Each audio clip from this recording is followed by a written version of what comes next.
Hi friends, నమస్తే. రాజీవ్ యువ వికాసానికి సంబంధించినటువంటి ఫైనల్ లిస్టులు అయితే రిలీజ్ అవ్వడం జరిగింది.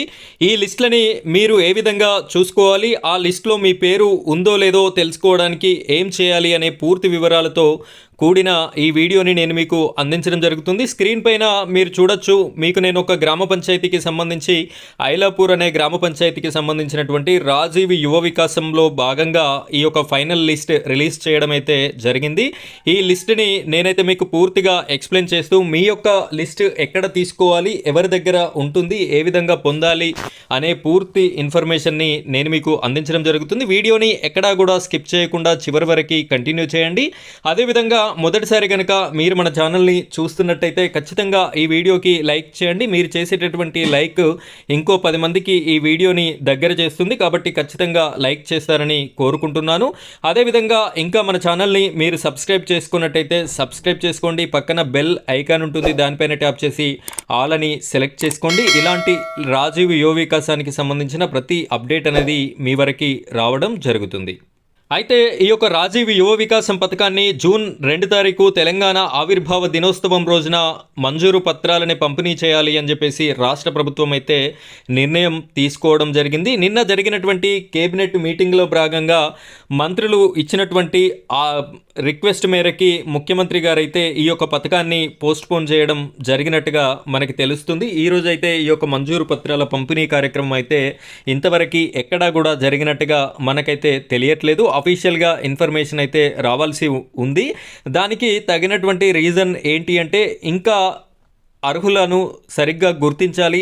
ఏ ఒక్క అనర్హునికి కూడా రాజీవ్ యువ వికాసంలో భాగంగా లబ్ధి చేకూరకూడదు అని చెప్పేసి ప్రజల నుండి వస్తున్నటువంటి విజ్ఞప్తుల మేరకి కొంత టైం తీసుకొని ఈ యొక్క రాజీవ్ యువ వికాసంలో భాగంగా సరి అయినటువంటి అర్హులని చూడాలి అని చెప్పేసి రాష్ట్ర ప్రభుత్వం అయితే ఆలోచన చేయడం జరిగింది. అయితే ఈ యొక్క ఫైనల్ లిస్టులని గత కొన్ని రోజులుగా జూన్ 2 తారీఖు రోజునే మంజూరు పత్రాల పంపిణీ అని చెప్పేసి చెప్తున్న వేళ గ్రామంలో ఉన్నటువంటి గ్రామ పంచాయతీ సెక్రటరీలు, మండలంలో ఉన్నటువంటి ఎంపీడీఓ గారులు అయితే ఈ యొక్క ఫైనల్ లిస్టులని రిలీజ్ చేయడం అయితే జరిగింది.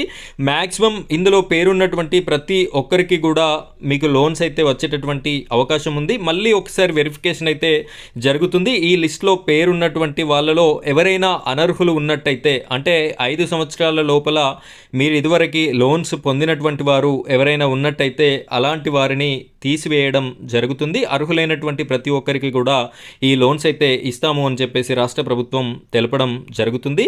ఈ లిస్టును ఒకసారి పరిశీలించినట్టయితే క్లియర్గా లబ్ధిదారుల పేరుంది, పంచాయతీ నేమ్ ఉంది, బెనిఫిషరీ ఐడి, మీరు యూనిట్ కాస్ట్ ఎంతకి అప్లై చేసుకున్నారు, 1,00,000 లోపు ఉన్నటువంటి వారి యొక్క వివరాలనే ఈ ఫస్ట్ లిస్ట్లో భాగంగా ఇవ్వడం అయితే జరిగింది. ఈ గ్రామ పంచాయతీలో 62 మందిని సెలెక్ట్ చేయడం అయితే జరిగింది. ఈ విధంగా క్యాస్ట్తో సహా ration card number, mobile number, ప్రతి ఇన్ఫర్మేషన్ అయితే మనకి ఇక్కడ కనిపించడం జరుగుతుంది.